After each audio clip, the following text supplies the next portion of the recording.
Gold, cough, running nose, மூக்கில் இருந்து சளி ஒலிக்கிட்டே இருக்குது அப்படின்னும் போது இந்த ட்ரிங்க்கை வந்து நம்ம வீட்லேயே தயார் பண்ணலாம். 1 டம்ளர் தண்ணி எடுத்துப்போம். அதில் 1/4 டீஸ்பூன் மஞ்சள் தூள், 1/4 டீஸ்பூன் மிளகுத்தூள், ஒரு ஏலக்காய், ஒரு லவங்கம், இதை நல்லா இடித்து போட்டுருங்க. ஒரு கைப்பிடி அளவுக்கு துளசி இலை கிடைக்கலன்னா கற்பூரவள்ளி எடுத்துக்கலாம். ரெண்டுமே இருக்குன்னா ரெண்டும் சேர்த்து ஒரு கைப்பிடி அளவுக்கு போடுங்க.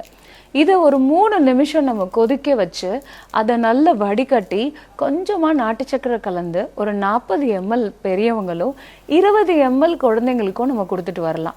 இதை நம்ம தினசரி எடுக்கிறது மூலயமா நமக்கு எந்த கோல்டும் வராமல், நமக்கு எந்த தொற்றும் ஏற்படாமல் நம்ம ரொம்ப ஃப்ரீயாக நம்மளுடைய ரெஸ்பிரேட்டரி சிஸ்டத்தை பாதுகாக்கிறதுக்கு இது ஹெல்ப் பண்ணும். இன்கேஸ் கோல்டு வந்துருச்சு அப்போ என்ன பண்ணலாம்?